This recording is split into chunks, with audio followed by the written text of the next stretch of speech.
فمن كان يرجو لقاء ربه فليعمل عملا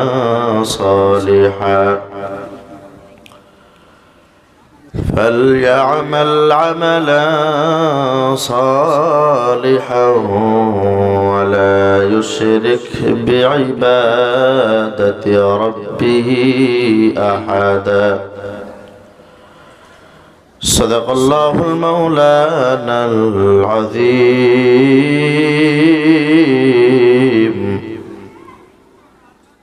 وصدق رسوله النبي الكريم.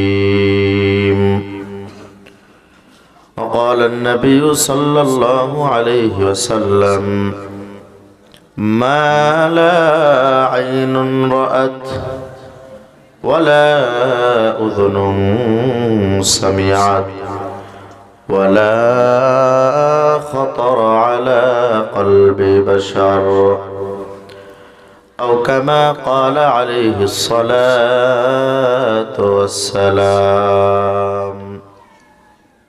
यहाँ हम सब मुसाफिर है, यहाँ हम सब मुसाफिर है, कब्र आखिर ठिकाना।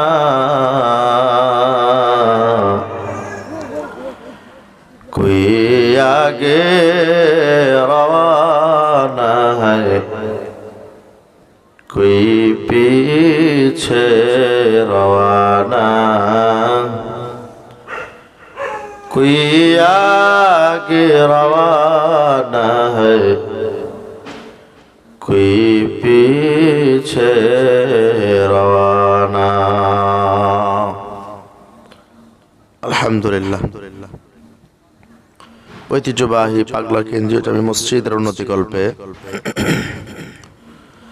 যুব সমাজের উদ্যোগে ৬ষ্ঠতম বার্ষিক ওয়াজ মাহফিল।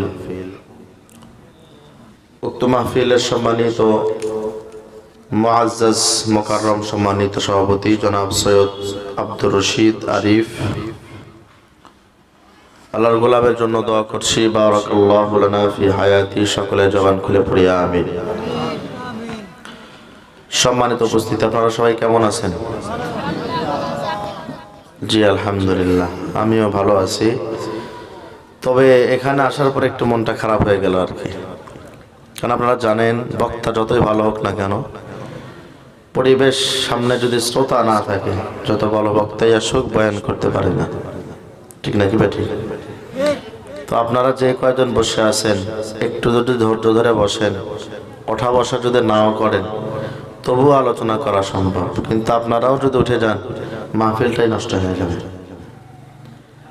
এই জন্য মাহফিলের সৌন্দর্য রক্ষার্থে থাকবেন তো ইনশাআল্লাহ, নাকি চলে যাবেন?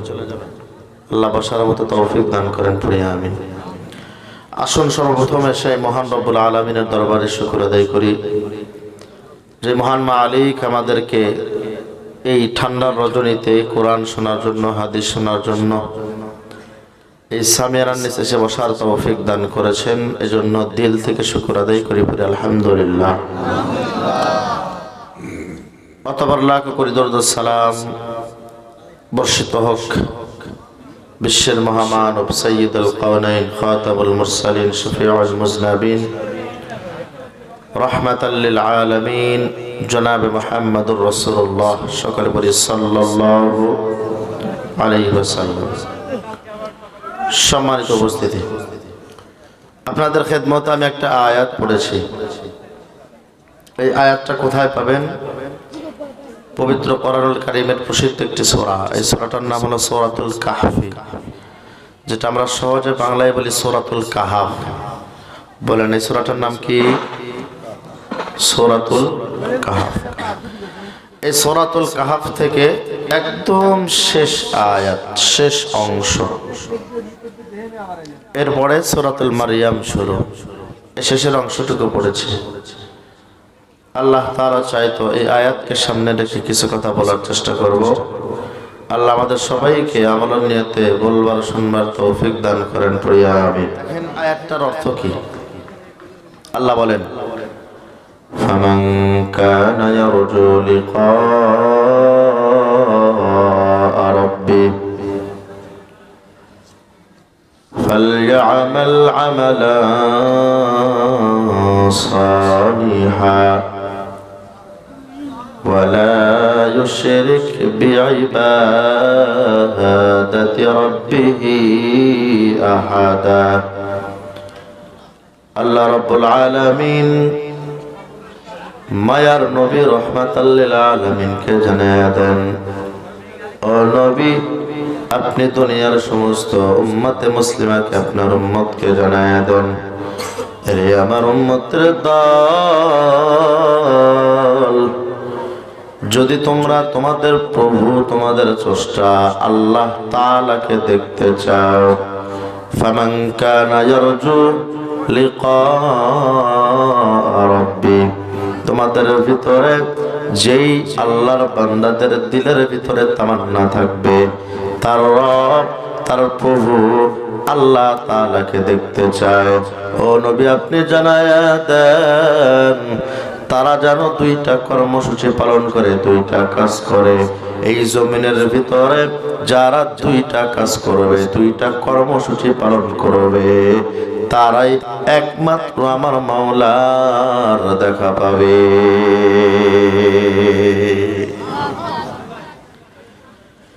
এই আয়াতের ভিতরে আল্লাহ রাব্বুল আলামিন এমন সুসংবাদ আমাদের জন্য দিলেন। এই যে ঠান্ডার ভিতরে এখানে কষ্ট করে বয়ান শোনার জন্য বসলাম, কষ্ট করে নামাজ পড়তেছি, রোজা রাখলাম, হজ করতেছি, যাকাত দিচ্ছি, বলেন তো কার জন্য? জোরে বলেন কার জন্য? তো যে আল্লাহর জন্য এত কষ্ট করতেছেন, ওই আল্লাহকে কি কখনো দেখেছেন? দেখেছেন কখনো? দেখি নাই। আর একটু জবান খুলে বলবেন, ওই আল্লাহকে কি দেখতে মনে চায়? আল্লাহ বলে আমি আল্লাহ তোমাদের সাথে দেখা দেব, তবে সবার সাথে না। আমাকে দেখতে গেলে দুইটা গুণ তোমাদের ভিতরে থাকতে হবে। যাদের ভিতরে দুইটা গুণ থাকবে আমি আল্লাহ তাদের সাথে দেখা দেব। তবে এই দেখাটা দুনিয়ায় হবে না, এই দেখাটা হবে জান্নাতের ভিতরে। সুবহানাল্লাহ। কারণ দুনিয়ায় কেন আল্লাহকে বান্দা দেখতে পারবে না? কালকে সকালবেলায় সূর্যটা উঠবে, সূর্যের দিকে লাগাতার 10টা মিনিট তাকায়া থাকবেন, এরপর একবার ডানে তাকাবেন, বামে তাকাবেন, সামনে পিছনে তাকায়া দেখবেন সব অন্ধকার। ঠিক নাকি ভাই? ঠিক বলে।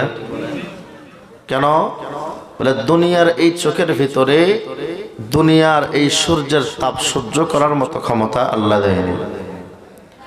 বান্দা দুনিয়াতে কেন আল্লাহকে দেখতে পারবে না? এর কারণ হলো আল্লাহ তাআলা বান্দার এই দুনিয়ার চোখের ভিতরে আল্লাহর নূরের তাজাল্লি সহ্য করার মতো ক্ষমতা দেয়নি, যার কারণে বান্দা দুনিয়াতে আল্লাহকে দেখতে পারবে না। তবে বান্দা আল্লাহকে দেখবে কোথায়? যেটা বলে জান্নাতের ভিতরে। শুধু দেখবে তাই না, জান্নাতের ভিতরে আল্লাহ বান্দাকে যত নিয়ামত দিবেন, এই নিয়ামতের ভিতরে সর্বশ্রেষ্ঠ নিয়ামতের নাম হলো দিদার ইলাহি। বান্দা যখন আল্লাহর দেখা পাওয়া যাবে, জান্নাতের সব নিয়ামতগুলো তার কাছে তুচ্ছ আর নগণ্য মনে হবে। আলহামদুলিল্লাহ বলেন। তাহলে কি জান্নাতের অন্য অন্য নিয়ামতগুলো আসলেই তুচ্ছ?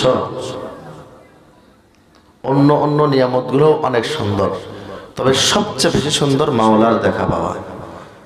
আসুন না দেখি জান্নাতের নিয়ামতগুলো কেমন কেমন জান্নাত আল্লাহ আমাদের জন্য বানাইলেন। রাসূল বলেন জান্নাতের কথা, قال النبي صلى الله عليه وسلم ما لا عين رأت ولا أذن سمعت ولا خطر على قلب بشر। আরে আল্লাহর গোলাম, আল্লাহ তাআলা জান্নাতটা আমার আপনার জন্য কত সুন্দর করে বানাইলেন। মায়ার নবী ওই জান্নাতের বর্ণনা দিতে গিয়া বলে, এরে দুনিয়ার মানুষ শুনিয়া নাও, আল্লাহ তাআলা তোমাদের জন্য জান্নাতের ভিতরে কত সুন্দর সুন্দর নিয়ামত রেখেছেন। মালা আইনুন রাত, যেই নিয়ামতগুলো দুনিয়ার কোনো চোখ কোনোদিন দেখে না। দুনিয়ার জমিনের ভিতরে এত সুন্দর সুন্দর পাহাড় দেখলাম, এত সুন্দর ঝর্ণা দেখলাম, মনোমুগ্ধ করা জায়গা আছে না নাই? এমনও জায়গা আছে ওখানে গেলে দিল ঠান্ডা হয়।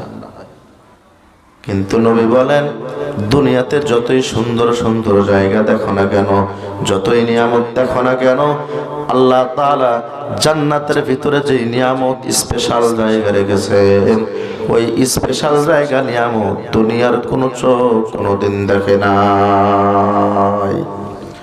ওয়ালা উযুনুন সামিআত, নবী ডাকতে বলে উম্মতের দল, জান্নাতের ভিতরে আল্লাহ তাআলা বান্দাদের জন্য এত নিয়ামত রেখেছে, দুনিয়ায় কোনো কান কোনোদিন ওই নিয়ামতের কথাও শ্রবণ করে না। ওয়ালা খাতার আলা কলবি বাশার, নবী বলে উম্মতের দল, আল্লাহ তাআলা জান্নাতের ভিতরে বান্দাদের জন্য কেমন নিয়ামত রাখলেন। নবী বলেন, এত নিয়ামত জান্নাতে রয়েছে, যেই নিয়ামতের কথা বান্দার অন্তরে কোনোদিন কল্পনাও সৃষ্টি হয় না। বান্দা কোনোদিন চিন্তাও করে নাই, তার অন্তরে কোনোদিন এই কথাটা আসেই নাই যে জান্নাত এত সুন্দর হতে পারে। সুবহানাল্লাহ বলেন। খারাপ লাগে আপনাদের? এরা নবীর উম্মতের দল, কেমন হবে জান্নাত, কেমন নিয়ামত হবে জান্নাতের ভিতরে, এই দুনিয়ার জমিনের। এই ভাই কি শুরু করছে? বাইরের মাইক গুলো অফ করে বক্সটা ঠিক রাখেন। কোথায় গেছে ডেকোরেটর লোক? কোথায় গেছে?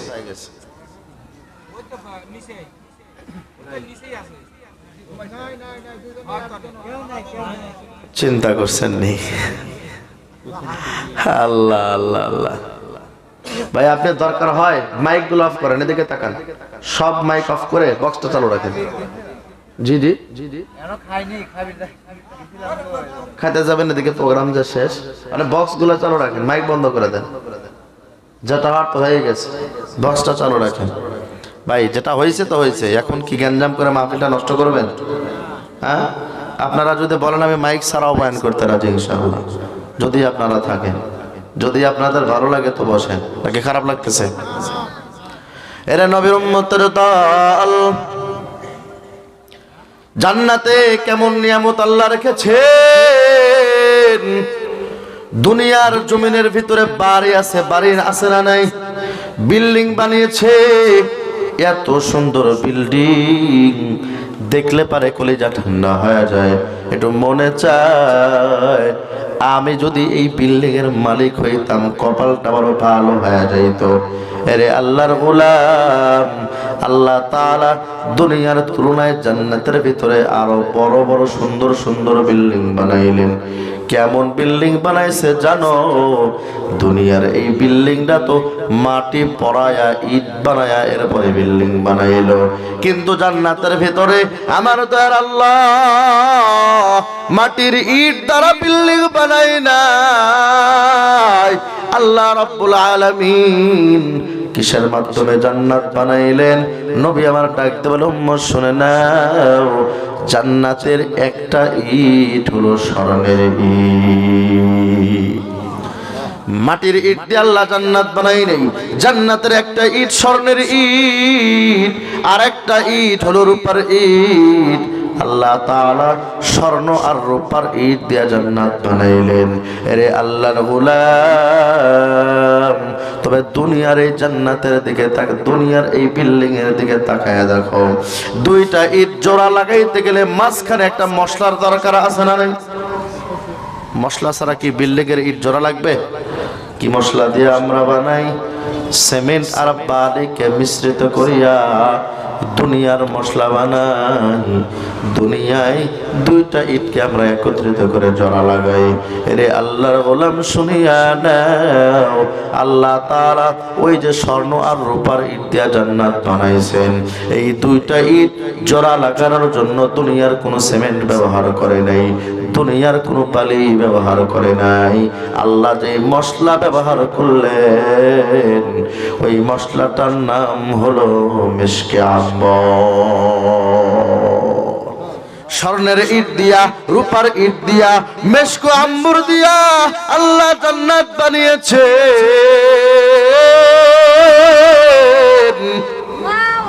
বলেন কাদের জন্য? কাদের জন্য? হিন্দুর জন্য মনে হয়, বৌদ্ধর জন্য না, না না, আল্লাহ এত সুন্দর জান্নাত বানিয়েছেন হিন্দুর জন্য আল্লাহ বানায় নাই, বৌদ্ধর জন্য, খ্রিস্টানের জন্য, ইহুদিদের জন্য বানায় নাই। এত সুন্দর জান্নাত বানিয়েছেন আল্লাহ একমাত্র কালেমাওয়ালা মুসলমানের জন্য। মুসলমানি বুয়াদ গর্দান নিহাদান আইনানে খদবত সতে খাজাদান। আল্লাহু আকবার। এর নবীর উম্মতের দল ওই জান্নাতের ভিতরে হিন্দু, বৌদ্ধ, খ্রিস্টান, ইহুদি যাবে না রে বাবা। ওই জান্নাতে যাবে একমাত্র কালেমাওয়ালা মুসলমান। নবী এই কথাটাই বলেন, ক্বালা নবী সাল্লাল্লাহু আলাইহি ওয়াসাল্লাম মান ক্বালা লা ইলাহা ইল্লাল্লাহ ফাদাখালাল জান্নাহ। নবী বলেন দুনিয়ার জমিনের ভিতরে যে ব্যক্তিটা একবার জবানে পড়বে লা ইলাহা ইল্লাল্লাহ, ওই ব্যক্তিটাই আমার মাওলার জান্নাতি হয়ে যাবে। হিন্দু, বৌদ্ধ, খ্রিস্টানরা আল্লাহ জান্নাত দিবে, দিবে একমাত্র যারা জবানে কালেমা পড়বে তাদেরকে জান্নাত। তাহলে বলেন এটা আমাদের জন্য খুশি সংবাদ কিনা? এরে নবীর উম্মতের দল, জান্নাতের নিয়ামত কেমন হবে? স্বর্ণের ইট দিয়া, রূপার ইট দিয়া, মেশকো আম্বর দিয়া আল্লাহ জান্নাত বানাইলেন। এই দুনিয়ার জমিনের ভিতরে অনেক সময় পানি পিপাসা লাগে, কি লাগে না বলেন? পানি পিপাসা লাগে। ওই জান্নাতের ভিতরেও আল্লাহ তাআলা বান্দাকে পানি পান করাবেন। সুবহানাল্লাহ। তবে দুনিয়ার এই টিউবওয়েলের পানি পান করাবেন না, দুনিয়ার এই মোটরের পানি, ট্যাপের পানি আল্লাহ জান্নাতীদেরকে দিবেন না। জান্নাতের ভিতরে আল্লাহ তাআলা বান্দাদেরকে কিসের পানি পান করাবেন? আল্লাহ বলেন জান্নাতিন তাজরি মিন তাহতিহাল আনহার।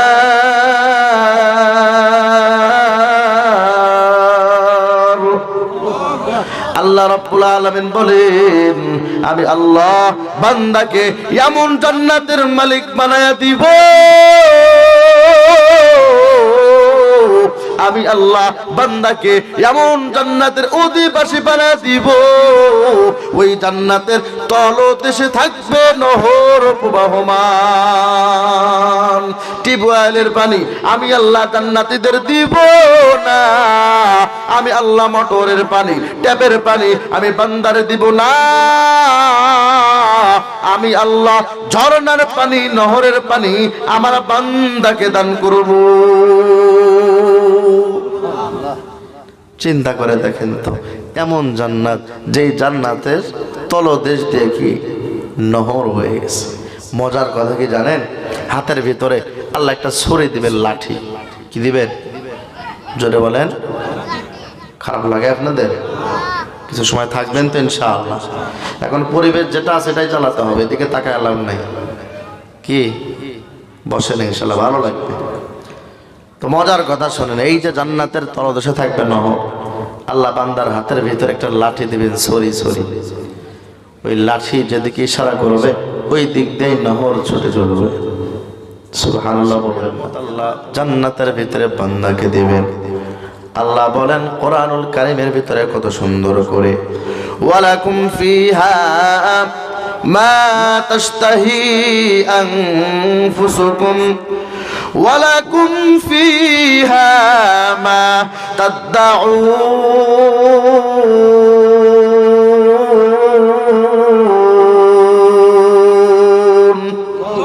আল্লাহ বলে আমি আল্লাহ জান্নাত কেমন করে বানাইছি জানো?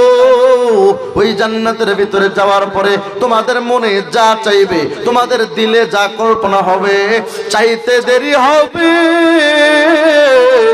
কল্পনা করতে দেরি হবে, তোমাদের চাহিদা পূর্ণ হতে দেরি হবে না। ওয়ালাকুম ফিহা মা তাশতাহি আনফুসুকুম ওয়ালাকুম ফিহা মা তাদউন। ওই জান্নাতের ভিতরে তোমাদের মনে যা চাইবে সব আমি আল্লাহ তোমাদের দিয়ে দেব। এরে নবীর উম্মতের দল, বান্দার মনে চাইবে উপরের দিকে তাকায় দেখবে একটা পাখি উড়ে যায়। ওই জান্নাতের অধিবাসীদের মনে চাইবে আল্লাহ ওই পাখির গোশত যদি খাইতে পারতাম আমাদের কুদরতি কলিজা ঠান্ডা হয়ে যাইত। এরে নবীর উম্মতের দল, জান্নাতীরা এই কল্পনা করতে দেরি হয়, ওই পাখি ভুনা হয়ে সামনে আসতে দেরি হয় না। কল্পনা করবে আল্লাহ পাখি, এই পাখির গোশত খাইতে পারলেই মনটা ভালো হয়ে যেত। অনেকে মনে করে হুজুর এটা বাপ দাদার মুখের শোনা গল্প, এটা শোনা, এই কথাটা শোনেন নাই, বিশ্বাস করতে চায় না, এর কোনো প্রমাণ নেই। আল্লাহ বলেন সূরাতুল ওয়াকিয়ার ভিতরে ওয়ালাহমি তায়রিম মিম্মা ইয়াশতাহুন। আল্লাহ রাব্বুল আলামিন বলেন আমি আল্লাহ জান্নাতীদেরকে ভুনা পাখির গোশতের দ্বারা মেহমানদারি করাবো। তবে বাবা মজার কথা শুনে নাও, এই দুনিয়ার জমিনের ভিতরে একটা পাখি জবাই করার সাথে সাথে অস্তিত্ব শেষ হয়ে যায়, খানা খাওয়ার পরে অস্তিত্ব বিলীন হয়ে যায়। তবে বাবা জান্নাতের ভিতরে আল্লাহ যে পাখির গোশতের মাধ্যমে মেহমানদারি করাবেন, ওই পাখির গোশত খাওয়ার পরেও কিন্তু পাখির অস্তিত্বটা শেষ হবে না। কেমন করে বান্দা জানো? ওই জান্নাতি মানুষগুলো ওই পাখির গোশতটা খাওয়ার পরে হাড়গুলো এক জায়গায় জমা করতে দেরি হয়, সেখান থেকে আস্ত পাখি উড়ে যাইতে দেরি হয় না। কাদের কুদরত দারি বর কামাল আন্তা রব্বি আন্তা হাসবি জুল জালাল তুহি কাদের জলিলুল্লাহ জাদার বাহার হালে তুহি মেরা নিগাহদান। আল্লাহু আকবার। এরা নবীর উম্মতের দল, এত সুন্দর জান্নাতে চান, যেতে চান কি চান না? আরো জোরে বলেন ও নবীর উম্মত, এটা তো কিছুই না। আল্লাহ তাআলা আরো জান্নাতের ভিতরে আরো কত নিয়ামত রেখেছেন জানো? এ আমার কলিজার যুবক ভাইদেরকে বলবো, অনেক যুবক আছে দুনিয়ায় একটা সুন্দরী নারীর প্রেমে পাগল হইয়া এই দুনিয়ার জমিনের ভিতরে ওই নারীর সৌন্দর্যের প্রেমে পাগল হইয়া পাগল পর্যন্ত হয়ে যায়। রাস্তায় রাস্তায় ঘরে এমন যুবক সোনার বাংলায় আছে নাকি নাই? আবার অনেক যুবক এমন আছে ওই নারীর সৌন্দর্যে পাগল হইয়া নিজের জীবনটা পর্যন্ত দিয়া দিছে, আছে না? কই শেখা খাইয়া বেকা হইয়া এখন গ্যাস ট্যাবলেটটা ফাঁসি দিয়া জীবন দিয়ে দেয়। এই ইতিহাস আছে না নাই? আপনাদের এই পাবনা এলাকায় মনে হয় নাই, আমাদের এলাকায় আছে আলহামদুলিল্লাহ, আপনাদের এলাকাতেও আছে। কারণ ভালো মন্দ মিশ্রিত, কি ভালো মন্দ মানুষ আছে না? সব জায়গায় ভালো যেমন আছে খারাপও আছে। আল্লাহ হেদায়েত দান করেন পড়ে না আমি। এর নবীর উম্মতের দল, আমার কলিজার যুবক শুনে নাও, শুনে নাও, দুনিয়ায় এই সৌন্দর্য নারীর পিছনে পাগল হও না, একটু কষ্ট করে মাওলার প্রেমে পাগল হও। আল্লাহ তাআলা এর চেয়ে শত শত গুণে সুন্দর হুর ওই জান্নাতের ভিতরে তোমার জন্য রেডি রাখছেন। আল্লাহ রাব্বুল আলামিন কোরআনুল কারীমের ভিতরে বলেন ওয়া হুরুন আইন।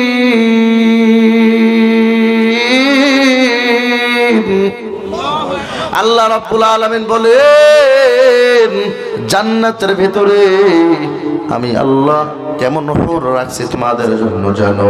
ওই হুরগুলা কেমন সুন্দর হবে। হাদিস শরীফের ভিতরে শেষের বাবা একটা হুর যদি এই আসমানের উপর থেকে নিজের পায়ের গোছাটা একটু জমিনের দিকে ছেড়ে দেয়, ওই পায়ের গোছার ভিতরে এত পরিমাণ আলো হবে, ওই আলোর কারণে সমগ্র জগৎটা আলোকিত হয়ে যাবে। একটা হুরের পায়ের গোছার ভিতরে এত নূর এত আলো দিয়েছেন আমার আল্লাহ। বলেন না এই হুরটা আল্লাহ কাদের জন্য বানাইছেন? হিন্দুদের জন্য না। এই জন্য আমার কলিজার যুবক দুনিয়ার এই সুন্দরী রমণীর পিছনে দৌড়াইয়া নিজের জিন্দেগিটা নষ্ট করিও না রে ভাই। আমার আল্লাহর প্রেমে পাগল হইয়া আল্লাহর গোলামি করিয়া দুনিয়ার থেকে বিদায় নিয়ে কবরে যাও। এই দুনিয়ার সুন্দর রমণীর চেয়ে শত শত গুণে সুন্দরী রমণী আল্লাহ তোমার জন্য বাজেট করেছে। ও নবীর উম্মত, জান্নাতের ভিতরে আরো কত নিয়ামত হবে জানো? এই দুনিয়ার জমিনে আমরা খাবার খাই, খাবার খাওয়ার পরে আবার ইস্তেঞ্জায় যাওয়া লাগে, পেশাব পায়খানার প্রয়োজন হয় কি হয় না? নাকি খাবার খাওয়ার পরে পেশাব পায়খানায় যাওয়া লাগে না? দুনিয়ায় খাবার খাওয়ার পর ইস্তেঞ্জায় যাওয়া লাগে, পেশাবের জন্য পায়খানার জন্য যাওয়া লাগে। জান্নাতটা কেমন হবে বান্দা শুনে নাও। জান্নাতের ভিতরে বান্দা খানা খাইবে, তবে এই জরুরত পেশাব পায়খানার প্রয়োজন হবে না। জান্নাতের ভিতরে আরো কত নিয়ামত থাকবে জানো? আমার বৃদ্ধ বাবাজিরা এক সময় এমন তরতাজা যুবক ছিল, মাথা চুলটা ছিল কালো, এখন চুলের দিকে তাকায় দেখলাম ওই মাথার চুলটা সাদা হয়ে গেছে। দাড়ির দিকে তাকাবেন, দাড়িটা এক সময় ছিল কালো, এখন দাড়িটা কেমন জানি সাদা হয়ে গেল। গায়ের চামড়ার দিকে তাকান, গায়ের চামড়ার দিকে তাকায় দেখেন এক সময় গায়ের চামড়া ছিল টাইট, এখন গায়ের চামড়াটা ঢিল হয়ে গেছে। ঠিক নাকি ব্যাটিক বলেন? ও নবীর উম্মত, ও বৃদ্ধ বাবাজি বলেন এক সময় তরচাদা যুবক ছিলেন, এক সময় যৌবন ছিল, এখন কি আর ওই যৌবন আছে? আছে নাই। সময়ের কারণে সব শেষ হয়ে গেল। চুলটা পেকে সাদা হয়ে গেল, দাড়িটাও পেকে সাদা হয়ে গেল, গায়ের চামড়াটা ঢিল হয়ে গেল। এরে আল্লাহর গোলাম, কিন্তু জান্নাতের ভিতরে যাওয়ার পরে আল্লাহ এত কুদরত দিয়া ওই জান্নাতটারে বানিয়েছে। জান্নাতের ভিতরে যাওয়ার পরে বান্দা কোনোদিন বৃদ্ধ হয়ে যাবে না, মাথার কালো চুলটা কোনোদিন সাদা হবে না, বান্দার এই দাড়িটা কোনোদিন সাদা হবে না, গায়ের এই টাইট চামড়াটা কোনোদিন ঢিল হবে না। যৌবন থাকবে তো থাকবে, কোনোদিন যৌবন শেষ হবে না। ও নবীর উম্মতের দল, দুনিয়ায় সাধারণ যদি একটু ঘুমাও, ঘুমের পরে চোখের এই ডগার মধ্যে ময়লা হয়, কাতর হয়, কিন্তু জান্নাতের ভিতরে আল্লাহ বান্দার এমন ভাবে দিবেন, জান্নাতের ভিতরে ঘুমাবে বান্দার এই চোখের ডগার ভিতরে কোনো ময়লা থাকবে না। এরে নবীর উম্মতের দল, এই দুনিয়ায় সামান্য একটু গরম পড়লেই গাটা ঘেমে যায়, ঘাম তৈরি হয়, ঘামের কারণে শরীর থেকে দুর্গন্ধ। কিন্তু জান্নাতটা কেমন হবে? ওই জান্নাতের অধিবাসীরা জান্নাতের ভিতরে থাকবে, কিন্তু শরীরটা ঘামবে না, শরীর থেকে দুর্গন্ধ আসবে না, বরং শরীর থেকে আসবে মেশক আম্বরের ঘ্রাণ। এরে নবীর উম্মতের দল, এত নিয়ামত দিয়া আল্লাহ জান্নাত বানাইলেন, একটু দিল থেকে বলেন না রে বাবা, ওই জান্নাতে কার কার যেতে মনে চায়? একটু দুটো হাত আল্লাহকে দেখান। লিল্লাহি তাকবীর, নারে তাকবীর। হাতটা নামান। কি কষ্ট হয় আপনাদের? মাইক যা আছে দরকার হয় মাইক সরাই দেবো, তাতেও সমস্যা নেই, বয়ান চলবে ইনশাআল্লাহ। আর যদি আপনারা চলে যান আমারে বলবেন হুজুর এখনো বাড়িতে যাওয়া লাগবে, দোয়া করে দেন। দোয়া করে দিই, দোয়া করে দেবো, আল্লাহ কবুল করে। মুসলমান ভাইরা আমার, তাহলে আল্লাহ তাআলা জান্নাতের ভিতরে এত নিয়ামত দিবেন যে কোনোদিন পেশাব পায়খানা আসবে না, কোনোদিন শরীর থেকে ঘামের দুর্গন্ধ আসবে না, কোনোদিন যৌবন ফুরায়া যাবে না, কোনোদিন গায়ের চামড়াটা ঢেল হয়ে যাবে না, কোনোদিন মানুষ বৃদ্ধ হবে না।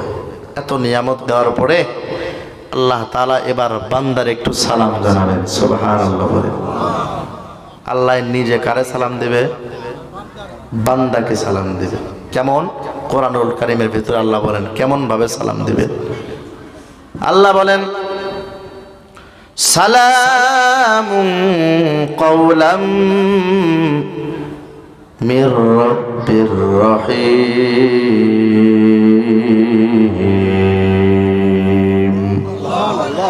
আল্লাহ রাব্বুল আলামিন ওই জান্নাতীদেরকে সালাম জানাবে,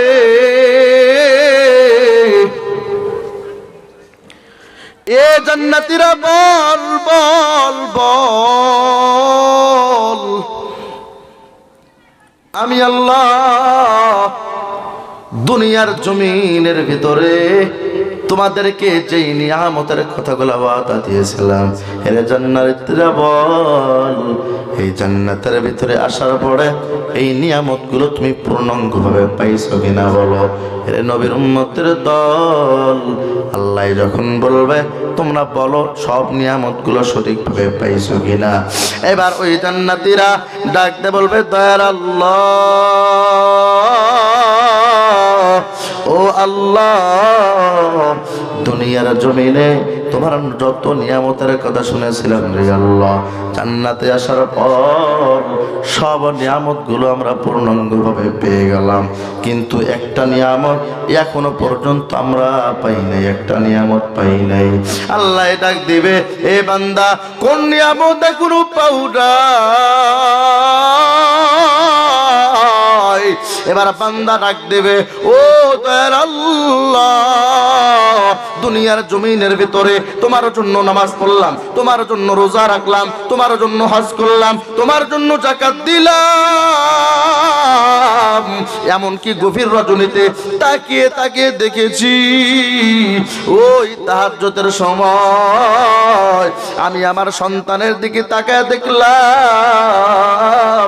আমার সন্তান ঘুমায়, আমার বিবির দিকে তাকায় দেখলাম আমার বিবিটাও ওই তাহাজ্জুদের সময় ঘুমায়, আমি মায়ের দিকে তাকায় দেখি আমার মা এবং বাবাও ঘুমায়, কিন্তু আল্লাহ আমি তোমার প্রেমে তুই পাগল ছিলাম, ওই তাহাজ্জুদের সময় আমার চোখের ভিতরে ঘুম নাই, ওই সময় আমার চোখে ঘুম নাই, আমি তোমার প্রেমে পাগল হইয়া এই জমিনের ভিতরে যায় নামাজের মুসল্লার ছায়া আল্লাহ ওই গভীর রজনীতে তোমার কুদরতি পায়ের ভিতরে সিজদা লাগাইলাম, যেই সময় দুনিয়ার সব মানুষগুলো ঘুমাইতো তোমার কুদরতি পায়ে সিজদা লাগায়া জবান দিয়া তোমার প্রশংসা করে আওয়াজ দিয়েছি সুবহান রাব্বিয়াল আলা,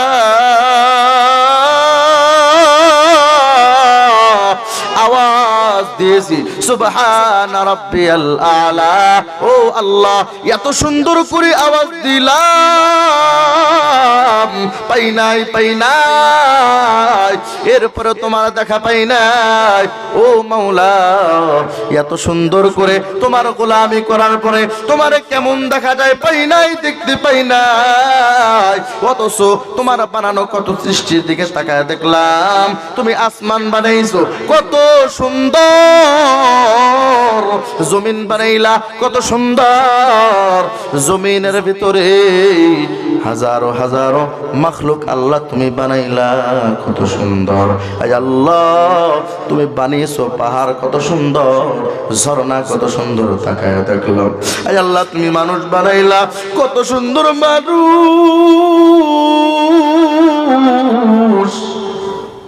কেমন সুন্দর লক্ষ লক্ষ কোটি কোটি মানুষ বানিয়েছো।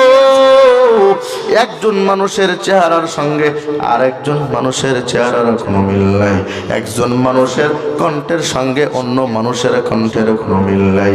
আয় আল্লাহ এত সুন্দর আসমান জমিন বানাইছো তুমি, এত সুন্দর করে মানুষ বানাইছো এত সুন্দর করে। ও আল্লাহ তোমার সৃষ্টি যদি এত সুন্দর হয়, না জানি তুমি আল্লাহ আরো কত সুন্দর। ও আল্লাহ জান্নাতের ভিতরে সব নিয়ামত পাইলাম, কিন্তু তোমার দেখা পাই নাই। ও মাওলা দেখতে চাই, দেখতে চাই, একবার তোমার মায়ার চেহারা আকৃতিটা দেখতে চাই। মাওলা জান্নাতেরও দরকার নাই, দোজখেরও দরকার নাই, একবার তোমার চেহারা দেখতে চাই। আল্লাহ একবার অনুমান করতে চাই, যার সৃষ্টি এত সুন্দর, না তার স্রষ্টা কত সুন্দর। ও আল্লাহ তুমি কই কই কই দেখা দাও, একবার মায়া নিয়া তোমার দেখিয়া আমাদের কুদরতি কলিজা ঠান্ডা করতে চাই। আমার দয়া মাওলা রে,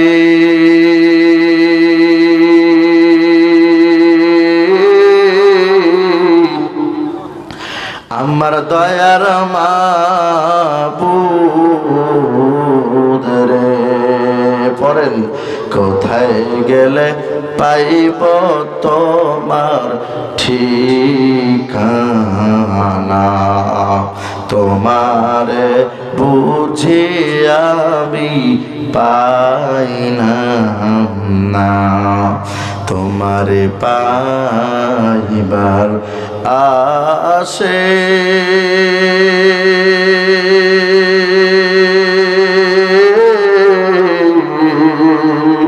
ঘুরি আমি দেশ বিদেশে, এ যেতে মারামাই দানে করলাম বিছানা, কোরআনের মাহফিলে করলাম বিছানা। আমার দয়া মাওলা রে,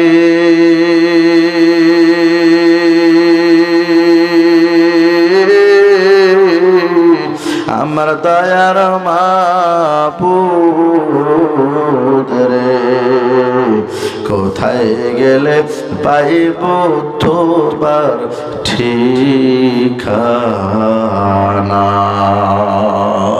এরে নবীর উম্মতের দল বান্দারা ডাক দিবে, আল্লাহ সব নিয়ামত পাইছি কিন্তু তোমার দেখা পাই নাই, তোমারে দেখতে চাই। আল্লাহ রাব্বুল আলামিন বান্দারে বলবে, এ বান্দা অপেক্ষা কর, অপেক্ষা কর,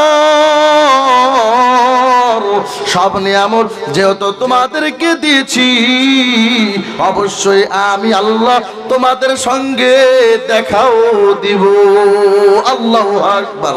ও নবীর উম্মতের দল, এরকম করে কিছু সময় পার হয়ে যাওয়ার পরে ও আল্লাহর গোলাম জান্নাতীরা হঠাৎ করে উপরের দিকে তাকাবে, তাকায় দেখবে ওই আসমানের ভিতরে একটা নূর চমকে উঠবে। নূর, আল্লাহু আকবার।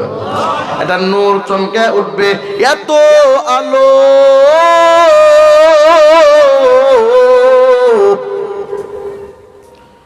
সব জান্নাতীগুলো উপরের দিকে তাকায় আছে, মাথাটা উঁচু করে উপরের দিকে তাকায়। ও আল্লাহর গোলাম, আল্লাহ রাব্বুল আলামিন শুনে কে আছে দেখার মতো সময় নাই। জান্নাতের সব মানুষগুলো একাধারে আল্লাহর দিকে, তার মালিকের দিকে, তার রবের দিকে তাকায় আছে। ও আল্লাহর গোলাম, বান্দা এবং আল্লাহর মাঝখানে কিন্তু কোনো পর্দা নাই। হঠাৎ করে কিছু সময় পার হয়ে যাওয়ার পরে এবার আল্লাহ এবং বান্দার মাঝখানে একটা পর্দা পড়িয়া যাবে। আল্লাহ তাআলা এবং বান্দার মাঝখানে পর্দা লাগবে। বান্দা এবার আল্লাহকে ডাক দিবে, ও দয়ার আল্লাহ,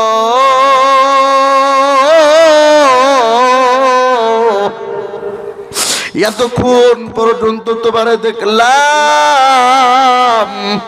আল্লাহ, আমাদের মাঝখানে কোনো পর্দা ছিল না।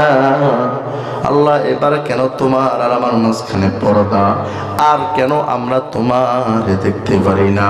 আল্লাহ বান্দাকে বলবে, এ বান্দা বল বল বল, কত সময় পর্যন্ত তোমরা আমি আল্লাহকে দেখেছো?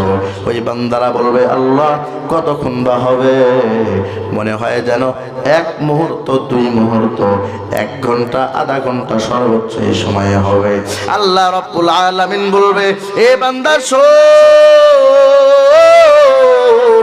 1 ঘন্টা 2 ঘন্টা 1 মুহূর্ত তোমরা আমি আল্লাহরে দেখো নাই, তোমরা নিজের চোখ দ্বারা আমি আল্লাহরে দেখেছো 40 বছর পর্যন্ত। 1 দিন আর 2 দিন দেখো নাই, 40 বছর পর্যন্ত তোমাদের চোখ দ্বারা আমি আল্লাহরে দেখেছো। এবার বান্দারা বলবে, ও আল্লাহ কি বলেন, কি শুনাইলেন? 40 বছর পর্যন্ত আপনারা দেখলাম, কিন্তু এখনো তো আমাদের কুদরতি কলিজা ঠান্ডা হয় না, এখনো তো আমাদের অন্তরটা ঠান্ডা হয় না, এখনো আমাদের কলিজা শীতল হয় না। মনে হয় যেন 1 মুহূর্ত আগে আপনারা দেখলাম। আল্লাহ ডাক দেয়, ও জান্নাতীরা শুনি দাও, 40 বছর পর্যন্ত নয় রে, যদি তোমরা আমি আল্লাহকে 40,000 বছর পর্যন্ত দেখো, তোমাদের কলিজা ঠান্ডা হবে না। या इलाही तू मेरा माबूद है, या इलाही तू मेरा माशूक है, या इलाही मुझसे मुझको दूर कर, ताकि देखो मुझ में तुझको एक नजर। अल्लाहु আকবার। বলে আল্লাহ তাআলা জান্নাতের ভিতরে বান্দাকে এত নিয়ামত দিবেন, দেওয়ার পরে সর্বশেষ বান্দা কাকে দেখবে? জোরে বলেন, কাকে দেখবে? আল্লাহকে। এবার আল্লাহ প্রশ্ন করবেন, বান্দা এবার বল, জান্নাতের ভিতরে তো অনেক নিয়ামত তোমাদেরকে দিলাম, সবগুলা ভক্ষণ করলাম, উপভোগ করলাম, এবার বলো জান্নাতের কোন নিয়ামতটা সবচেয়ে বেশি সুন্দর? সুবহানাল্লাহ। এবার বলবে বান্দা, আল্লাহ জান্নাতের ভিতরে ভুনা পাখির গোশত খাইলাম, মাছের কলিজা খাইলাম, ঝর্ণার পানি খাইলাম, মধু খাইলাম, দুধ খাইলাম, শরাবান তহুরা খাইলাম, জান্নাতে হুরগুলোরে দেখলাম, হুরগুলোরে উপভোগ করলাম, সব নিয়ামতগুলো উপভোগ করলাম, আপনারেও দেখলাম। আপনারে দেখার পরে আমাদের কাছে মনে হয়েছে জান্নাতের পূর্বের সব নিয়ামতগুলো তুচ্ছ আর নগণ্য। আওয়াজ দিয়ে বলেন আল্লাহু আকবার। সব নিয়ামতগুলো তুচ্ছ, আপনার দেখা পাওয়াটাই সবচেয়ে আমাদের কাছে আনন্দের মনে হয়েছে। ওই আল্লাহকে কি দেখতে চান? চান দেখতে? আল্লাহ বলেন, হ্যাঁ আমি আল্লাহ তোমাদের সাথে দেখা দিব, তবে 2টা গুণ লাগবে। কয়টা গুণ? 2টা। 1 নম্বরে ফামান কানা ইয়ারজু লিকা রাব্বি ফালইআমাল আমালান সালিহা। ভাই থাক, আলহামদুলিল্লাহ। 1 নাম্বার গুণ লাগবে ফালইআমাল আমালান সালিহা। 1 নম্বরে বেশি থেকে বেশি তোমাদের নেক আমল করতে হবে। এই দুনিয়ার জমিনে যারা নেক আমল করবে আমি আল্লাহ একমাত্র তাদের সাথেই দেখা দিব। নেক আমল মানে কি? নেক আমল মানে মনে হলো চুরি করা, ঘুষ খাওয়া, সুদ দেওয়া, জেনা করা, মা বাবার নাফরমানি করা, এগুলো কি ইবাদত, আমল? না ভাই, আমরা সবাই জানি, এখানে ওয়াপুস কেউ নেই। একজন মানুষ একটু হাত উঠায় বলেন, হুজুর নামাজ পড়তে হবে, এই কথা তার জিন্দেগিতেও শুনি নাই, আপনার জবানেই প্রথম শুনলাম। দেখি হাত উঠান তো একজন, পাওয়া যাবে? মা বাবারে কষ্ট দেওয়া যাবে না, এই কথাটা এর আগে জীবনেও শুনি নেই, আপনার জবানেই প্রথম শুনলাম। দেখি হাত উঠান তো একজন, পাওয়া যাবে? আমরা সবাই জানি এগুলো নেক আমল। নামাজ পড়তে হবে, হজ করো, যাকাত দাও, নেক আমল করো, সবগুলো আমল, অথচ জানার পরেও করি না। ভাই একটা কথা আমি বলি শোনেন, মানুষ যদি ঘুমায়া যায় তো ঘুমান্ত মানুষকে জাগ্রত করা যায়, কিন্তু মানুষ যদি না ঘুমায়া ঘুমানোর ভান ধরে, দুনিয়ার কার শব্দ আছে ওই মানুষটারা জাগ্রত করে। কথা মনে হয় বোঝেন নাই। মানুষ যদি না জানে তাহলে তাকে জানান যায়, কিন্তু জানার পরেও যদি না মানে তাহলে কেমনে মানাবে বলেন? এজন্য জানার সে মানা ভালো। আমরা যতটুকু জানি এতটুকুর উপরে আমল করবো, রাজি আছেন তো ইনশাআল্লাহ? মুসলমান ভাইরা আমার খেয়াল করেন, তাহলে আল্লাহকে দেখতে গেলে এক নম্বর আমল কি করতে হবে? নেক আমল। জোরে বলেন কি? ফালইআমাল আমালান সালিহা, এক নম্বর নেক আমল। দ্বিতীয় নম্বরে কোন আমল করা লাগবে ওইটা বলার পূর্বে আপনাদেরকে আমি আরেকটা কথা শুনাইতে চাই। আরে আল্লাহর গোলাম, এই যে আমার সামনে পুরুষ প্যান্ডেলে এত মানুষ বসা আছেন, মানুষ বড়ই কম, কিন্তু ওই পর্দার আড়ালে মা বোন আছে না নাই? আছে না নাই? মা বোনদের জন্য কয়েকটা আমলের কথা বলে এরপরে শেষ নাম্বার এই 2 নাম্বার আমলের কথা বলে যদি দোয়া করি, আপনারা কি রাগ করবেন? হ্যাঁ, মা বোনদের জন্য একটা স্পেশাল কথা আপনাদের জানায় দেই। ও পর্দালের মা বোন, দিলের কানটা লাগায় শুনবেন। ও বৃদ্ধ বাবাজি, যুবক ভাই, দিলের কান লাগায় শুনেন। আমার আম্মা জানদের জন্য, মহিলাদের জন্য জান্নাতে যাওয়া অনেক সহজ। সুবহানাল্লাহ। মা বোনদের জন্য জান্নাতে যাওয়া কেমন সহজ। নবী বলেন হাদিসের ভিতরে, যেই আম্মা জান 4টা আমল করবে, যেই আম্মা জানের ভিতরে 4টা গুণ থাকবে, হাসরের ময়দানে আল্লাহ রাব্বুল আলামিন ওই মহিলাদের জন্য জান্নাতের 8টি দরজা খুলিয়ে দিবে। বলেন না কয়টা গুণ? যেই মহিলা 4টা গুণ যার ভিতরে থাকবে, নবী বলেন ওয়ান আনাস রাদিয়াল্লাহু তাআলা আনহু قال قال رسول الله صلى الله عليه وسلم المرأة إذا صلت خمسها وصامت شهرها وأحصنت فرجها وأطاعت بعلها فلتدخل من أي أبواب الجنة شاءت। নবী বলেন যেই মহিলার ভিতরে 4টা গুণ থাকবে, 1 নাম্বার গুণ, নবী বলেন 1 নাম্বার আমল হলো আল মারআতু ইযা সাল্লাত খামসাহা, যেই মহিলা দৈনন্দিন 5 বেলার নামাজ আদায় করবে। কয় বেলার নামাজ? এটা শুধু মহিলারাই পড়বে, আমাদের পড়ার দরকার নাই। মহিলাদের জন্য 4 আমল, তাহলে নামাজের কথা এটা মহিলারাই পড়ুক, আমরা আর পড়বো না। ঠিক নাকি বেঠি?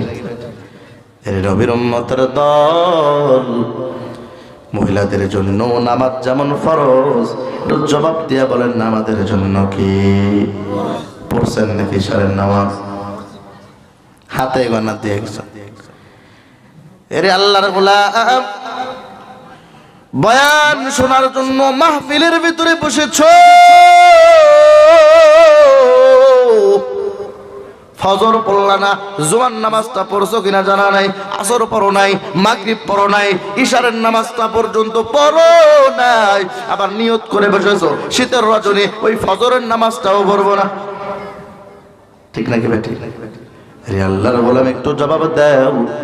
তোমার জিন্দেগির সারা জিন্দেগিতে যত বয়ান শুনেছো, ওই হাসরের ময়দানে সব বয়ানগুলো যদি এক পাল্লায় রাখা হয়, আর ওই ফজরের পূর্বে যেই 2 রাকাত সুন্নাত আছে, ওই সুন্নাত যদি এক পাল্লার ভিতরে রেখে দেওয়া হয়, বলেন কোনটার ওজন বেশি হবে? নামাজের ওই সুন্নাত নামাজের ওজন বেশি হয়ে যাবে। অথচ বান্দা হুজুর সারা রাত বয়ান করেন, নামাজ শুনতে রাজি আছি, তবে ফজরের নামাজ পড়বো না। সারা রাত বয়ান শুনবো, তবে ফজরের নামাজ কিন্তু পড়তে রাজি নাই।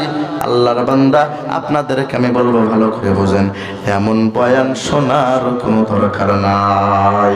মকুন সুসেতে নামাজে পাঞ্জে গানা, ফাওয়াইলুল লিল মুসাল্লিন আল্লাযিনা মুমিনারা, এই নামাজে ইমদাদ দা ইস্তাঈনু আয়াতে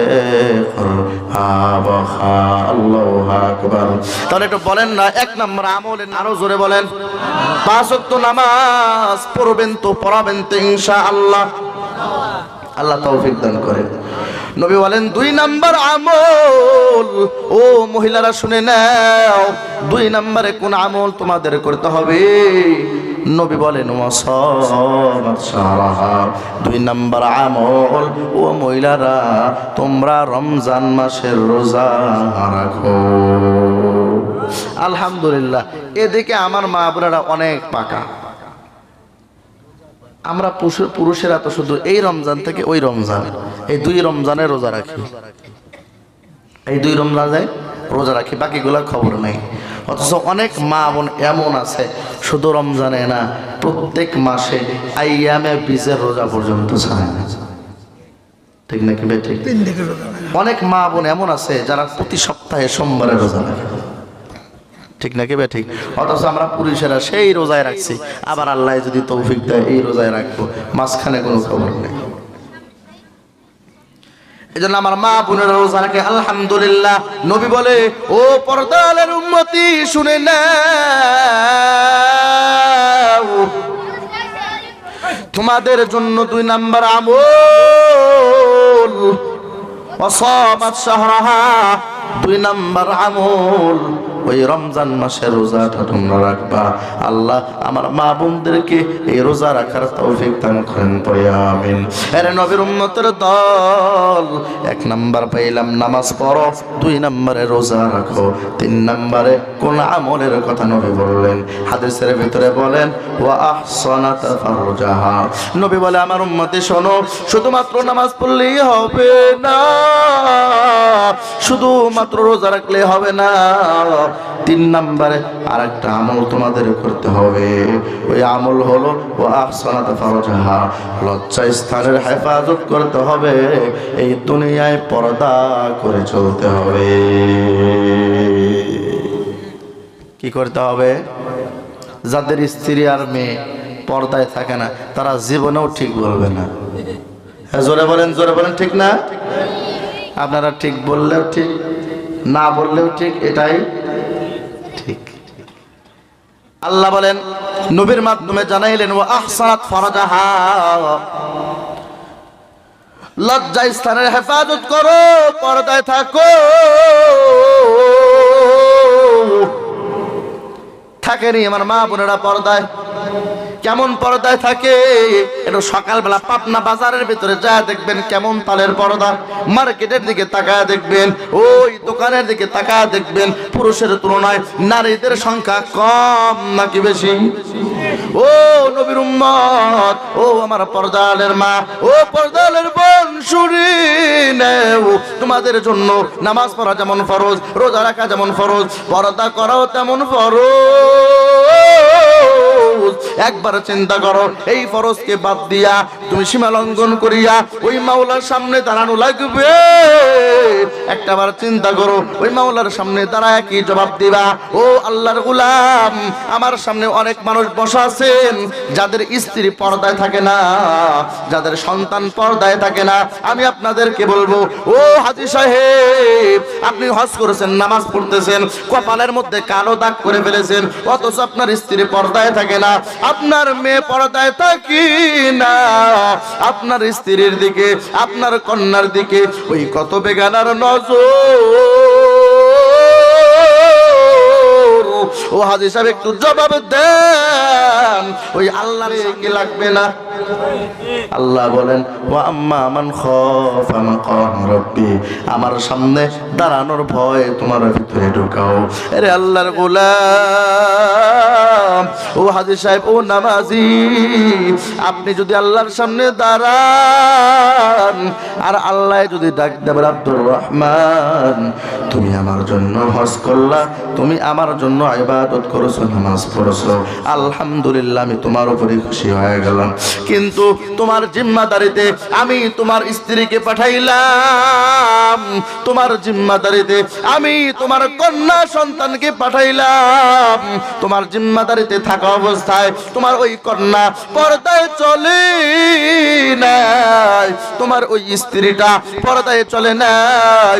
ও হাজী সাহেব, অন্য কোনো হিসাব লাগবে না, তোমার জিম্মাদারিতে থাকা অবস্থায় কেন তোমার বিবি পর্দা করলো না, কেন তোমার মেয়ে পর্দা করে নাই, অন্য কোনো হিসাব লাগবে না, এই হিসাব দিয়ে জান্নাতে যাও।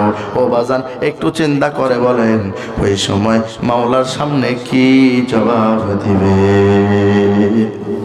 আছে না কোনো জবাব? সব ঠিক আছে, নামাজও পড়ছেন, রোজাও রাখছেন, হজও করছেন, বাকি স্ত্রীরে পর্দায় রাখলেন না, মেয়েরে পর্দায় রাখেন নাই, তাদের দিকে কত বেগানার নজর। আল্লাহ যদি বলে কেন জিম্মাদারি পালন করো নাই, কি জবাব দিবেন? আছে জবাব? এই জবাবটা রেডি করে এরপরে মাওলার কবরে যায়। আল্লাহ হেদায়েত দান করেন। এর নবীর উম্মতের দল, নবী বলেন আহসানাত ফারজাহা, ও নারীরা পর্দায় থাকো। আর বর্তমানে নারীরা পর্দায় তো থাকি না, বরং এমন পোশাক পরিয়া ওই রাস্তায় যায়, এমন পোশাক পরিয়া ওই কলেজের ভিতরে, কোচিং এর ভিতরে যায়, এমন প্যান্ট শার্ট লাগায়, ছেলে নাকি মেয়ে চেনার মতো কোনো পায় না। ঠিক নাকি বেটি? ও আল্লাহ, আল্লাহ রে, কোন দুনিয়ায় পাঠাইলা আমারে? ও আল্লাহ, আল্লাহ রে, কোন দুনিয়ায় পাঠাইলা আমারে?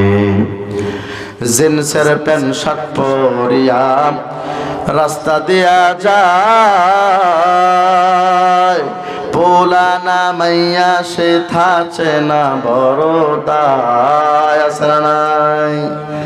জিন্সের প্যান্ট শার্ট পরিয়া কলেজেতে যায়, পোলানা মাইয়া সে থাচে না বড় দায়। আল্লাহ রে, কোন দুনিয়ায় পাঠাইলা আমারে? এমন মেয়ে মনে হয় আপনাদের এই পাবনা এলাকার মধ্যে নাই, নাকি আছে? রে আল্লাহর বান্দা, আল্লাহর নবী বলেন ও নারীর দল পর্দায় থাকো। আর নারীরা পর্দায় তো থাকেই না, বরং এমন পোশাক লাগায় ছেলে নাকি মেয়ে চেনাই যায় না। শুধু আপনাদের পাবনা না, আমাদের তারাশেও আছে। আমার মাদ্রাসায় এরকম মাহফিলের কাজ হচ্ছে, খুব ভালো করে বোঝেন, খারাপ লাগে আপনাদের? মাদ্রাসায় মাহফিলের কাজ হয়, এরকম ডেকোরেশনের এক ভাই কাজ করতেছে।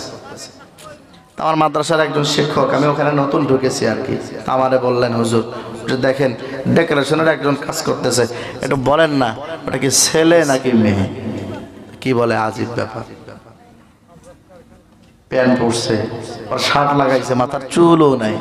হুজুর কি বলেন? নিঃসন্দেহে ছেলে, কোন সন্দেহ নেই। কয় হুজুর ভুল, আসলে কিন্তু ও ছেলে না, ওর নাম সুমাইয়া, ও কিন্তু মেয়ে মানুষ। চিন্তা করছেন? ড্রেস আপ এমন লাগাইছে, ছেলে না মেয়ে চেনার মতো কোনো কায়দা নেই, না থাকার চেষ্টাও করে না। আবার যদি শুনে দাড়িওয়ালা ছেলের সাথে বিবাহ, কথাই নেই। আর নিজের কথা বলি, নিজের কথা, আমি তো বিবাহ করছি বেশি দিন আগে না, মাত্র 6 থেকে 7 মাস আগে। তা আমার বিয়ের জন্য আমার মা মেয়ে দেখার জন্য গেছে, মেয়েটা জেনারেল, মাদ্রাসা পড়বে না। তা আলহামদুলিল্লাহ মেয়ে মায়ের পছন্দ, সব কিছুই ভালো। তো মেয়ে তার মাকে জিজ্ঞাসা করছে, যে আমাকে তো দেখে পছন্দ করে গেল, তো ছেলে কি করে? তো মেয়ের মা বলছে ছেলে আলহামদুলিল্লাহ, মা কিন্তু দিনদার, ছেলে আলেম মানুষ, বক্তা মানুষ, সারা বাংলাদেশে ওয়াজ করে বেড়া, ভালো ছেলে। কয় ছেলে কি আলেম? বলে হ্যাঁ। কয় দাঁড়িয়ে আছে? বলে হ্যাঁ। কয় জিন্দেগি তো ওই ছেলের বিয়ে করবো না। হ্যাঁ ঠিক নাকি? ঠিক। তা বাস্তব কথা বলতে। বলে কেন? কয় বিয়ে করবো না এই কারণে, কারণ আজকে যদি আমার বিয়ে করে নিয়ে যায়, কালকে থেকে আমার জেলখানার ভিতরে বন্দি করে ফেলবে। কালকে থেকেই পর্দায় থাকা লাগবে, বাজারে আর যাইতে দেবে না, মার্কেটে পার্কে আর ঘুরতে দেবে না, তারা জেলখানায় বন্দি করে রাখা করো না। অনেক মেয়ে এমন আছে না নাই? আল্লাহ হেদায়েত দান করে। আরে আল্লাহর গোলাম, ও পর্দার আলের মা গো,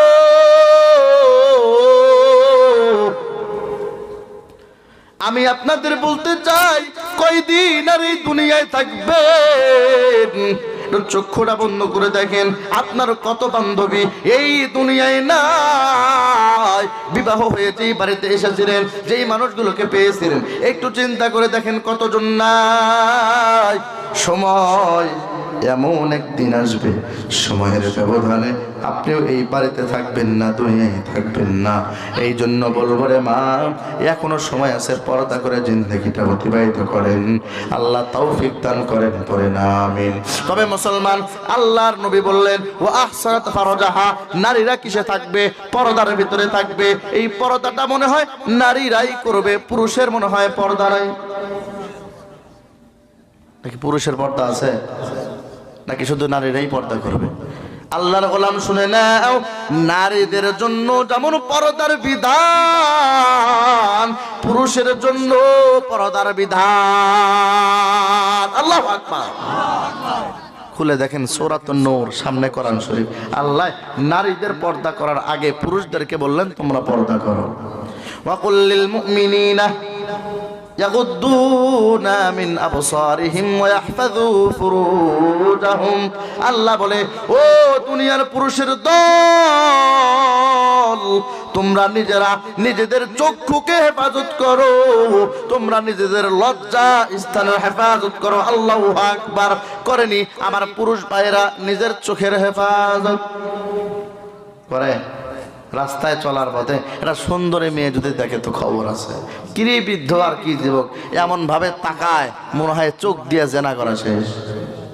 এই আওয়াজ দিয়ে বলেন ঠিক নাকি ঠিক? একাধারে তাকায় আছে, ভাই টাক আসতেছে তো তলে পড়বেন, কয় টাকের তলে পড়ি পড়ি, তলে পড়ে শহীদ হয়ে যাবো, মাকার চোখ সরাবো না। এমন খাসলতের মানুষ আছে না? আবার আলহামদুলিল্লাহ অনেক মানুষ এমনও আছে, বেগানা দেখলে নিজের চক্ষুটা নিচের দিকে দেয়, আছে না নাই? ভালো মন্দ মিশ্রিত। তবে যারা এরকম করেন তাদের জন্য বলতেছে, ভাই শুধু পর্দাটা মহিলারা করবে না, পুরুষদের জন্য পর্দা। আল্লাহ তাআলা পুরুষদেরকে পর্দা করার তৌফিক দান করেন। তবে বাজান শুনে নেন, এই পুরুষের পর্দা ওই বোরকা পরার মাধ্যমে হবে না, পুরুষের পর্দা হবে চোখের হেফাজতের মাধ্যমে। আল্লাহ নারী পুরুষ উভয়কে পর্দায় থাকার তৌফিক দান করেন, আমিন বলেন। তাহলে বলেন মহিলাদের জন্য কয় আমল? এক নম্বরে, কালকে সকালে গল্প করবে, সিরাজগঞ্জ থেকে বক্তা এসে এমন ওয়াজ করছে ফাটায় ফেলছে। কি ওয়াজ করছে তা তো বুঝি নাই, কি ওয়াজ করছে তা তো জানি না। এরকম হলে হবে? আপাতত আমি কোন বিষয়ের উপরে কথা বলতেছি কি বোঝা যায় না? যে নারীদের চারটা আমলের কথা। এক নম্বরে আলমারআতু ইযা সাল্লাত খামসাহা, এক নম্বরে নামাজ পড়ো, দুই নম্বরে ওয়াসামাত শাহরাহা, দুই নম্বরে রমজানের রোজা রাখো, তিন নাম্বার ওয়া আহসানাত ফারজাহা। নবী বলেন তিন নম্বরে তোমরা পর্দায় থাকো, নিজের লজ্জা স্থানের হেফাজত করো। এর নবীর উম্মতের দল। চার নম্বরে নবী আমার কোন আমলের কথা বললেন? এবার পুরুষের একটু দিলে দিলে খুশি হয়ে যাবে। এরে পর্দালের মা শুনে নাও, চার নম্বর আমল নবী বলেন এর নারীর দল। চার নম্বর আমল হলো তোমরা নিজেরা নিজেদের স্বামীর খেদমত করো। লা ইলাহা মুহাব্বতে লা ইলাহা ইলাহা ইল্লাল্লাহু মুহাম্মাদুর রাসূলুল্লাহ। সকলে পড়ি সাল্লাল্লাহু আলাইহি ওয়াসাল্লাম। এরে পর্দালের মা, নবী বলেছেন 4 নাম্বার আমল করো, ওয়া তাআত বালাহা, তোমরা নিজেরা নিজেদের স্বামীর খেদমত করো। কিন্তু বর্তমান তাকায় দেখলাম অধিকাংশ নারী স্বামীর খেদমত করে না। বর্তমানে তাকায় দেখলাম আগে হয়েছে নারী নির্যাতন, আর বর্তমানে হয় পুরুষ নির্যাতন। আগে পুরুষ নারীরে জ্বালাইতো, কষ্ট দিত, এখন বর্তমানে নারীরা পুরুষের কষ্ট দেয়, নারীরা পুরুষের নির্যাতন করে। ও পর্দালের মা শোনো, তুমি যদিও দেখো তোমার স্বামী কালো, তোমার সাথে টাকা নাই, তোমার স্বামীর বাড়ি নাই, গাড়ি নাই, তোমার স্বামীর সম্মান নাই, সম্পদ নাই, যদিও তোমার কাছে না থাকতে পারে, কিন্তু আল্লাহর কাছে তোমার স্বামী হিসাবে তার বড়ই সম্মান। কারণ তার সম্মান কেমন? নবীজি হাদিসের ভিতরে বলেন, ক্বালান নবী সাল্লাল্লাহু আলাইহি ওয়াসাল্লাম, আইয়ুমা ইমরাতিন মাতাত ওয়া যাওজুহা আনহা রাদিন। নবী বলে, ও দুনিয়ার মহিলারা শুনো, তোমরা যদি দুনিয়া থেকে এমন অবস্থায় বিদায় নিয়ে কবরে যাও, তোমাদের ইন্তেকালের পর তোমাদের স্বামী আসমানের দিকে দুটো হাত উঠায়া আল্লাহর কাছে দোয়া করে দেয়, আয় আল্লাহ, আমার এই স্বামীটা, আমার এই স্ত্রীটা আমারে বড় মহব্বত করতো, আমার স্ত্রীটা আমারে বড় ভালোবাসতো, আল্লাহ আমার স্ত্রী আমার বড় খেদমত করতো। ও আল্লাহ, তুমি আমার স্ত্রীরে মাফ করে দাও। ও নবীর উম্মতের দল, নবী বলেন স্বামীর এই দোয়ার কারণে আল্লাহ স্ত্রীর কবর রিয়াদুল জান্নাহ বানায়া দেয়। ও নারীর দল শুনো, এই জন্য নিজের স্বামীর অবহেলা করিও না, নিজেদের স্বামীদের খেদমত করো, কপাল খুলিয়ে দিবেন কে? আবার অনেক পুরুষ ভাইরা আছে নিজেরা নিজেদের স্ত্রীর সাথে খারাপ ব্যবহার করে, স্ত্রীর হক আদায় করে না, স্ত্রী ঘরে থাকার পরে পরকীয়ার ভিতরে আসক্ত আছে না? হঠাৎ করে একটা নাম্বারে ফোন দিছে, রং নাম্বার, ওই দিক থেকে মহিলা মানুষের কণ্ঠের আওয়াজ, আর কোনো কথা নাই, 10 মিনিট শেষ। ঠিক নাকি বেটে? আপনি অন্য নারীর সাথে ফোনে কথা বলছেন 10 মিনিট, আপনি বুঝতেও পারেন নাই, জানতেও পারেন নাই, আপনার অগোচরে আপনার স্ত্রী অন্য পুরুষের সাথে কথা বলছে 1 ঘন্টা। কামা তাদিনো তুদানো, যাই যেমন করে তাই তেমন পায়। আপনি যদি আপনার স্ত্রীর হক আদায় করেন, স্ত্রীর মহব্বত করেন, আপনার স্ত্রীও আপনার মহব্বত করবে, ভালোবাসবে, কোনো সন্দেহ নাই। এই জন্য পুরুষ আগে ভালো হও, নারী ভালো হয়ে যাবে। এরপর অনেক পুরুষের অভিযোগ এমন আছে, হুজুর আমি আমার স্ত্রীরে বড় মহব্বত করি, আমি আমার স্ত্রীরে ভালোবাসি, এরপর আমার স্ত্রী আমার সাথে খারাপ ব্যবহার করে, আমার স্ত্রী আমার কথার উপরে কথা কয়, এমন অভিযোগ দুনিয়ার জমিনে আছে নাকি না? ও আল্লাহর গোলাম, এই অভিযোগটা শুধু আপনাদের না, ওই সাহাবীদের জামানায় এমন অভিযোগ ছিল, সাহাবীদের জামানার মধ্যেও এমন অভিযোগ ছিল। এই ঘটনাটা একটু ভালো করে বুঝেন। খলিফাতুল মুসলিমিন হযরতে ওমর ফারুক রাদিয়াল্লাহু তাআলা আনহুর জামানায়, ওই খলিফার জামানায় আল্লাহর একজন বান্দা যুবক সবে মাত্র নতুন বিবাহ করেছে, স্ত্রীর বড় মহব্বত করে, কিন্তু আল্লাহর বান্দা যুবক তাকায় দেখে যে স্ত্রীর সে এত বেশি মহব্বত করে, ওই স্ত্রীটা তার কথার উপরে কথা বলে। আমি যে স্ত্রীর এত বেশি ভালোবাসি, আমার ওই স্ত্রী আমার কথার উপরে কথা বলে, আমার উপরে মেজাজ দেখায় কথা বলে, আমার মনটা বড় বেজার। এই জন্য আল্লাহর বান্দা সিদ্ধান্ত নিয়ে ফেললেন, এভাবে আর হয় না, আমি এত মোহাব্বত করি, সে কেন আমার কষ্ট দেয়? আমি চলে যাব খলিফার দরবারে, ওই খলিফার কাছে আমার বিবির নামে বিচার দিব। আল্লাহু আকবার করে বলেন। কার কাছে যাবে? খলিফা ওমরের কাছে যাবে আমার বিবির নামে বিচার দেওয়ার জন্য। কারণ আমার বিবি আমার কথার উপরে কথা বলে। আল্লাহর বান্দা বিচার দেওয়ার জন্য চলে গেলেন। এ বাবা, আগের যুগে কিন্তু কাচারি ঘর ছিল, যে এখানে বসে বসে বিচার করা হতো। ওই কাচারি ঘরের ভিতরে আল্লাহর বান্দা যুবক বসে আছে।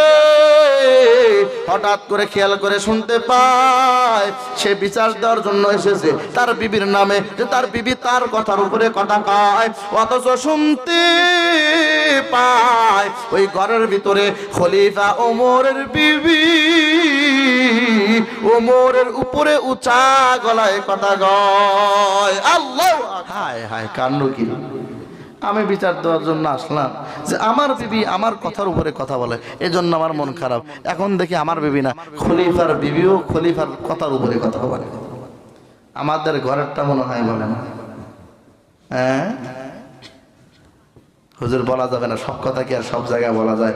পার্সোনালি আইসেন, শুধু এটা না, আরো কত কথা আছে ভিতরে জমা, পার্সোনালি বলবো, তবে ওপেনে না। রাগ করেন আপনারা? এরা নবীর উম্মতের দল। যুবকের মনটা বড় খারাপ, মনটা বড় বেজার।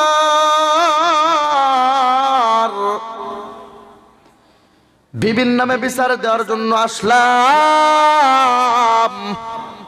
তাকায় দেখি খলিফা, জাহানের খলিফা আমার সে আরো বড় অশান্তির ভিতরে আছে। এই বান্দা মনটা খারাপ করে এবার বাড়ির দিকে রওনা দিছে। না না না, এখানে বিচার দিয়ে কোনো লাভ হবে না। এবার আল্লাহর বান্দাকে খলিফা দেখতে পাইয়া ডাক দেয়, বান্দা দাঁড়াও দাঁড়াও, কেনই বা আমার কাছে এসেছো? আবার কেনই বা আমার কাছ থেকে চলে যাও? আমার তো কিছুই বললা না। ও নবীর উম্মত, যুবক মনে মনে চিন্তা করে, আমি এসেছিলাম আমার রোগ নিয়ে বলার জন্য, এখন তাকায় দেখি আপনি আমার চেয়ে আরো বড় রোগী। আমি রোগী, ক্যান্সারে আক্রান্ত, কিন্তু ডাক্তার যদি হয় আমার চেয়ে বড় ক্যান্সারওয়ালা, চিকিৎসা নেব। আমি এসেছিলাম বিবির নামে বিচার দেওয়ার জন্য। তাকায় দেখলাম আপনার বিবি আপনার কথার উপরে কথা কয়। না না না, আমি বিচার দেব না, আমি এখান থেকে চলে যাই। খলিফা ডাক দেয়, এরে আল্লাহর বান্দা, দাঁড়াও দাঁড়াও দাঁড়াও, কেনই বা আসলা, কেনই বা চলে যাও, আমারে শোনাও। এবার বলে, না আপনারে বলে কাজ হবে না, আমি চলে যাই। কয়, না দাঁড়াও, কি হয়েছে বলো? কাজ হবে না মানে? বলে যাও কি হয়েছে, কেন আসলা? কয়, খলিফা আসছিলাম বিচার দেওয়ার জন্য, যে আমার বিবি এত মহব্বত করি, ভালোবাসি, অথচ আমার কথার উপরে কথা বলে। কিন্তু কি বিচার দেব? আমি শুনতে পাইলাম আপনার ঘরের বিবিও তো আপনার কথার উপরে কথা বলে, আপনি আমার কি বিচার করবেন? এবার খলিফা ডাক দেয়, ও আল্লাহর বান্দা শুনি নে, এবার আমি তোমার যেই কথাটা বলবো একটু ভালো করে চিন্তা করে বুঝবা। তুমি শুনতে পাইছো যে আমার বিবি আমার কথার উপরে কথা বলে, এরপরেও আমি আমার বিবিরে কিছু বলি না, কেন জানো? কারণ আমার বিবির ভিতরে যদিও একটা খারাপ গুণ আছে, তবে এর বিপরীতে আমার বিবির ভিতরে আরো 5টা ভালো গুণ আছে। আওয়াজ দিয়ে বলেন আল্লাহু আকবার। আমার বিবির ভিতরে 5টা ভালো গুণ রয়েছে। এক নম্বর গুণ, আমার বিবিটা শুধু আমার জন্য বিবি নয়, সে আমার ঘরের একজন বাবুর্চি। কারণ সে সারাদিন এই রৌদ্রের ভিতরে পড়িয়া, এই বৃষ্টির ভিতরে ভিজিয়া সারাদিন আমার জন্য ভালো ভালো খাবার রান্না করে। আর আমি অমর দিন শেষে ওই আমার বিবির হাতের রান্না করা খাবারটা বড় মজা করে খাই। এই জন্য আমার বিবিটা আমার জন্য একজন বাবুর্চি, আমার বিবিটা আমার জন্য একজন দোপা। কারণ আমার বিবি, আমি যেই পোশাকটা পরিধান করে আছি, এই পোশাকটা যখন ঘামওয়ালা হয়, ময়লাযুক্ত হয়, গন্ধওয়ালা হয়, আমার বিবি সুন্দর করে আমার এই জামাটা পরিষ্কার করে দেয়।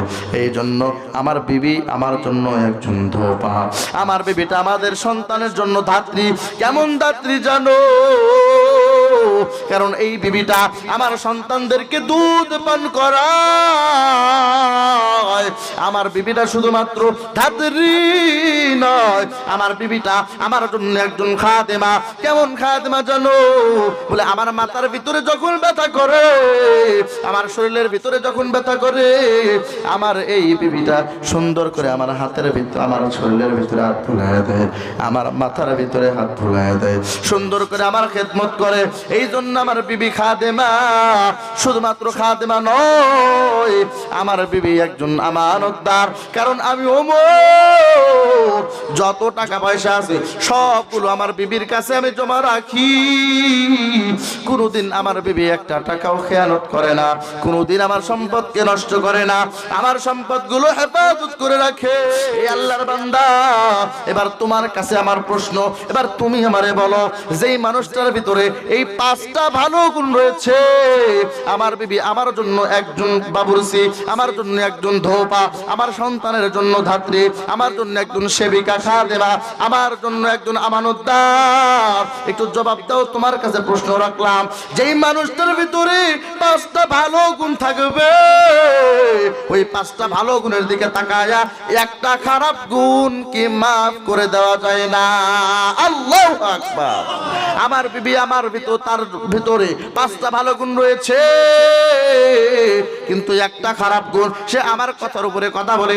এ যুবক, কলিজার যুবক, শুনো, আমার ওই বিবির 5টা ভালো গুণের দিকে তাকায়া আমি ওমর ওই একটা খারাপ গুণ মাফ করে দিলাম। আল্লাহু আকবার। যুবক বলে, হুজুর ঠিকই তো বলছেন, আমার বিবিও তো আমার জন্য খানা পাকায়, আপনারটা মনে হয় পাকায় না। কি খাবার রান্না করে না? কাই আমার বিবি তো আমার জন্য খানা রান্না করে, আমার বিবি তো আমার জন্য এই জামা কাপড় পরিষ্কার করে দেয়, আমার সন্তান আদি হলে দুধ পান করাবে, আমার সম্পদগুলো হেফাজত করে। আবার দেখি মাঝে মাঝে আমার শরীরের ভিতরে হাত বুলাইয়া দেয়, আমার মাথার ভিতরে হাত বুলাইয়া দেয়, আমার মানসিক তৃপ্তির জায়গা।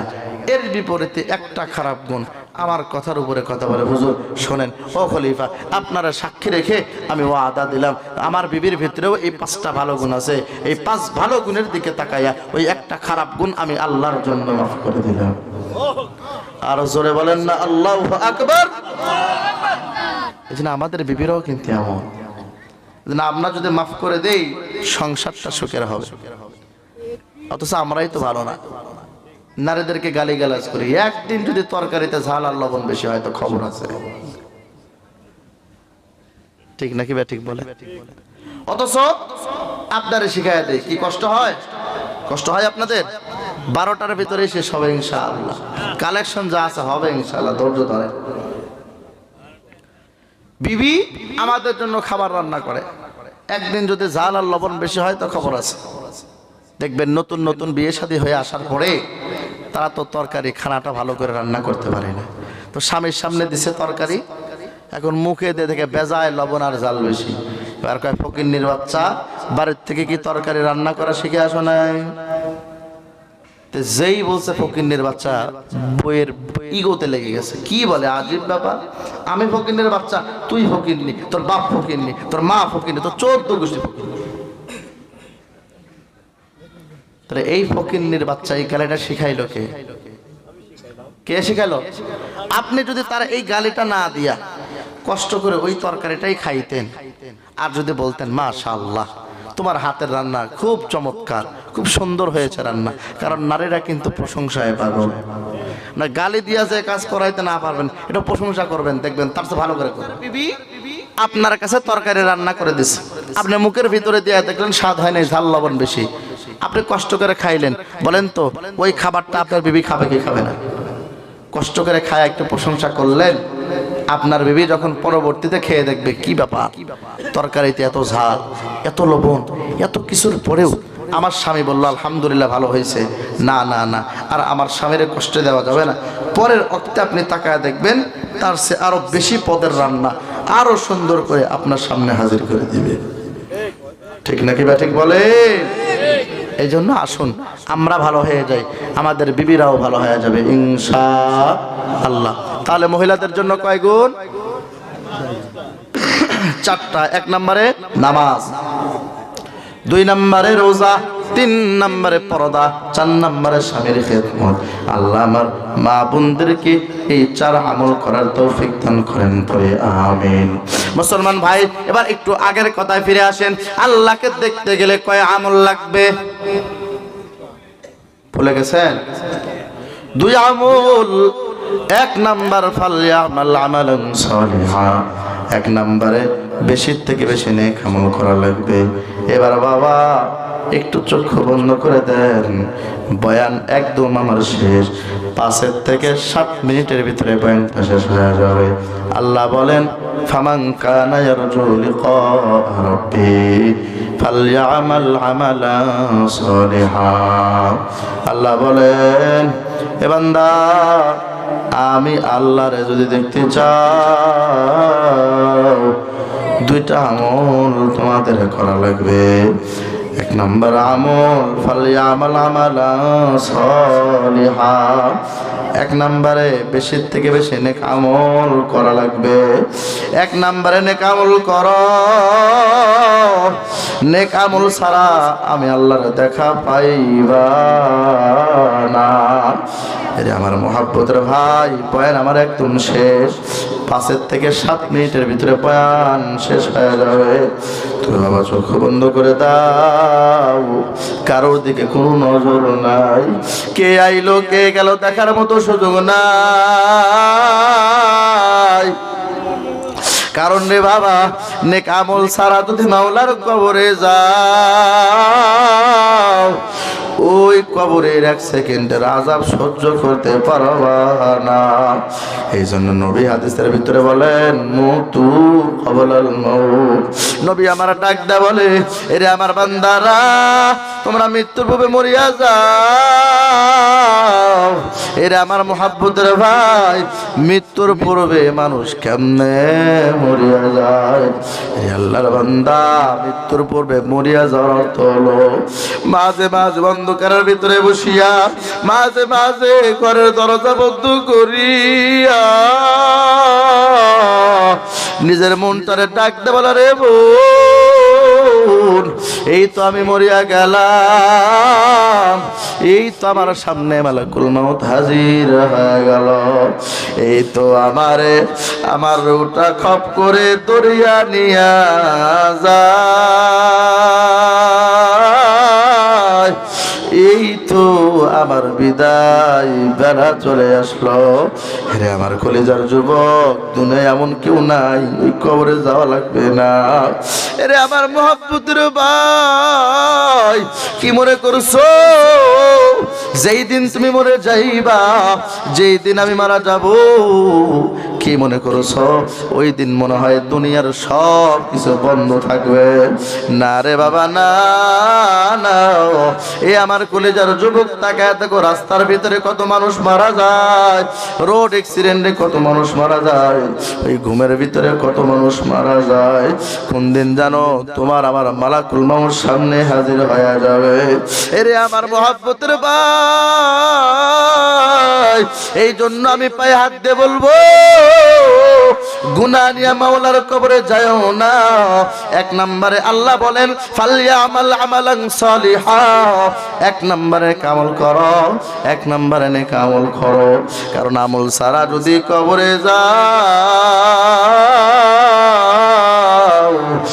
উপায় থাকবে না। এ বাবা, 5টা মিনিট সময় আমি তোমাদের কাছে চেয়ে নিলাম, একটু চক্ষুটা বন্ধ করে দিয়া ভাবো, এই তো আমি মরিয়া গেলাম, এই তো আমার লাশটা কাঁধে করে বহায়া ওই কবরের দিকে নেওয়া হচ্ছে, এই তো আমার শরীর থেকে বেলেট দিয়া রোগীর জামা কাপড় খোলা হইতেছে, এই তো আমার শরীরের ভিতরে গরম পানি দিয়া গোসল করানো হয়। এই তো আমার জানাজার নামাজ হবে, এই তো আমার জানাজা পড়ার জন্য আমার বন্ধু বান্ধব গুলো দাঁড়ায় গেছে। এই তো আমার জানাজা পড়িয়া এবার আমার সন্তানটা, আমার আপনজনেরা কাঁধে করে আমার লাশটা লইয়া ওই কবরের দিকে দাফন করার জন্য যাইতেছে। এরে আমার মোহাব্বতের ভাই, ওই লাশটা যখন সন্তান কাঁধে লইয়া জানাজার ময়দান থেকে দাফন করার জন্য যাবে, এরে আমার কলিজার ভাই, ওই সময় হয়তোবা তুমি আর আমি তোমার আমার সন্তানটারে জড়ায়া ধরবো। এরে আমার বাজান, আমারে কোথায় নিয়ে যাও, আমারে কোথায় নিয়ে যাও, আমি এই দুনিয়া ছেড়ে যাইতে চাই না। এই বাজান, কেমনে রে কেমনে আমি কবরের ভিতরে থাকবো, কেমনে রে কেমনে ওই অন্ধকারের ভিতরে থাকবো। এ বাজান, তুমি আমি সন্তান রে এই কথাটা বলবো, সন্তানের কানে আওয়াজ যাবে না, আবার শুনতে পাবে না। সন্তানটা নিষ্ঠুরের মতো ওই কবরে দাফন করার জন্য নিয়ে যাবে। এরে আমার মোহাব্বতের ভাই, তোমার সাথে এমন হবে, আমার সাথে এমন হবে। এই জন্য দেখো না, ওই কথা স্মরণ করিয়া এক ফোঁটা চোখের পানি ফালাইতে পারো কি না। এবার যখন তোমার আমার লাশটা ওই কবরের ধারের কাছে নিয়ে যাওয়া হবে, তোমার আমার জন্য গর্ত করে কবর খনন করা হয়েছে। এরে আমার মোহাব্বতের ভাই, এবার দুইজন ব্যক্তি মিলে তোমার আমার লাশটা ধরিয়ে এবার কবরের ভিতরে নামাইয়া দিবে। ওই কবরের ভিতরে সবাই দেওয়ার পর তাকায় দেখব তোমার আবার চোখের উপর দিয়া, তোমার আমার শরীরের উপরে ওই বাঁশের খাপাচিগুলো লাগায় দিবে। ধীরে ধীরে যখন বাঁশের খাপাচিগুলো লাগায় দিবে, ধীরে ধীরে কবরটা অন্ধকার হইতে লাগবে। এরে আমার মহব্বতের ভাই, ওই কবর যখন অন্ধকার হবে, খাপাচি লাগানোর পরে একটু একটু আলো, দুনিয়ার আলো কবরের ভিতরে যাবে। তুমি আর আমি মনে করব এরকমই মনে হয় থাকবে, আর মনে হয় এর চেয়ে বেশি অন্ধকার হবে না। এরে আমার কলিজার যুবক, কিন্তু কিছু সময় পার হইতে না হইতে তোমার আমার খাপাচির উপরে, এ বাবা, এই দুনিয়ার তোমার আপন সন্তানটা, দুনিয়ার তোমার এই আপন বন্ধুটা তোমার আমার কবরের উপরে এবার তালাই লাগাবে। তালাই যখন কবরে লাগাবে, তোমার আবার কবরটা অন্ধকার হবে, আলো থাকবে না। এ আমার মহব্বতের ভাই, এই তো আমি বয়ানের শেষ পর্যায়ে চলে আসলাম, আর 3 মিনিট সময় লাগবে। দেখো তো এক ফোঁটা চোখের পানি ফেলাইতে পারো কি না। এই যে তোমার আমার কবরের উপরে তালাই লাগাইছে, এ ভাই, দুনিয়ায় তুমি যেই সন্তানের জন্য পাগল ছিলা, তাকা দেখবা এই সন্তানটাই কিন্তু সর্বপ্রথমে হাতের ভিতরে মাটি লইয়া তোমার আমার কবরের উপরে মাটিটা চাপায় দিবে। তোমার সন্তান যখন কবরে মাটি দিবে, সন্তানের দেখা দেখি দুনিয়ার অন্য অন্য আপন জনেরাও তোমার আমার কবরের উপরে মাটি দিবে। এরে আমার মহব্বতের ভাই, 1 কেজি 2 কেজি 3 কেজি মাটি দিবে না, মন কেমন মাটি তোমার আমার বুকের উপরে চাপায়া দেবে, মায়া করবে না। এ আমার মোহাব্বতের ভাইয়েরা, ওই কবরটা অন্ধকার বানায়া এবার তোমার আমার একা একা রাখিয়া সরিয়া যাবে। এ আমার দাড়ি পাকা মুরব্বী, কোন সন্তানের জন্য পাগল হইছো? যেই সন্তানটা তোমার দাফন করিয়া ওই রাত্রিতেই বাড়িতে গরুর গোশত দিয়ে আনন্দ করে খানা খাবে, তোমার কবরের ভিতরে একা একা রাখবে। এরে বাজান, কবরের ভিতরে রাখার পরে সর্বপ্রথমে আযাব হবে, মাটির আযাব। এই বাজান, আমল যদি খারাপ হয় ইমানের ভিতরে যদি খটকা চলে আসে, কবরের ভিতরে সর্বপ্রথম আযাব হবে মাটির আযাব। দুনিয়ায় মাটির উপরে চললা, মাটির কত লাথি দিলা, এই মাটিটার উপরে কত আঘাত করেছো, মাটি কিন্তু আওয়াজ দেয় নাই। কিন্তু এই কবরের ভিতরে সর্বপ্রথম মাটির আযাব হবে। কেমন আযাব জানো? জানো জানো জানো, মাটিটা সর্বপ্রথমে গুনাহগার নাফরমান রে, দুপাশ থেকে মাটি এমন ভাবে চাপ দিবি, মাটির চাপে পাজরের এক পার্শ্বের হাড্ডিগুলো আরেক পাজরের ভিতরে ঢুকে যাবে। হে আমার মুহাব্বতের ভাই, ওই গুনাহগার নাফরমানটা চিৎকার দিবে, চিৎকারের কারণে গলা দিয়ে রক্ত বাইর হয়ে যাবে। ওই সন্তানের কানে যাবে না, দুনিয়ার কোনো মানুষের কানের ভিতরে যাবে না, একা একা ওই কবরের ভিতরে থাকতে হবে। এ বাজার কবরের ভিতরে অন্ধকার থাকবে। আপনার ঘরের ভিতরে দামি দামি লাইট আছে, আপনার ঘরের ভিতরে এলইডি লাইট আছে, কিন্তু কেউ একজন বলবে না এই বান্দারে, আমার বাবারে একা একাই কবরের ভিতরে রাখিস না। আমার বাবাটা, আমার এই সোনার মুখটা এই অন্ধকারের ভিতরে কেমনে থাকবে? দেনারে দেনারে, আমার এই বাবার কবরের ভিতরে একটা লাইট জ্বালায় দে।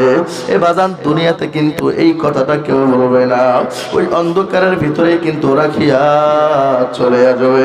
এরে আমার মহব্বতের ভাই, লক্ষ টাকার সম্পদ থাকলেও কাজে আসবে না। এরে আমার মহব্বতের যুব, কিন্তু ওই কবরটা আলোকিত করার জন্য আমি আপনাদেরকে একটা আমলের কথা জানাই দেই। এ আমার বাজান শুনে নেন, শুনে নেন, ওই কবরটা কেমনে আলোকিত করবেন। ওই কবরের যখন মাটিটা চাপ দিতে আসবে, এক পাশ থেকে দান আর সদকা দাঁড়ায়া যাবে, দান সদকা দাঁড়ায়া এ বলবে মাটি দাঁড়া দাঁড়া দাঁড়া, দাঁড়ায়া যা দাঁড়ায়া যা। আমি দান সদকা দাঁড়াইলাম, আমি এই দিক থেকে আমার এই বন্ধুটারে আমি মাটি চাপ দিতে দেব না। কেন চাপ দিতে দেব না জানো? কারণ ওই যে ওই পাগলা কেন্দ্রীয় জামি মসজিদের উন্নতি কল্পের মাহফিলের ভিতরে বসিয়া আমার এই মহাব্বতের বন্ধু এই কবরের আযাব থেকে বাঁচার জন্য ওই মসজিদের জন্য ৫,০০০ টাকা, ১০,০০০ টাকা, ২,০০০ টাকা, ১,০০০ টাকা, ৫০০ টাকা ওই মসজিদের ভিতরে দান করেছিল, একমাত্র আমি কবরের আযাব থেকে বাঁচার জন্য। আমি তারে ভুলি না, আমি আজকে তারে চাপ দিতে দিব না।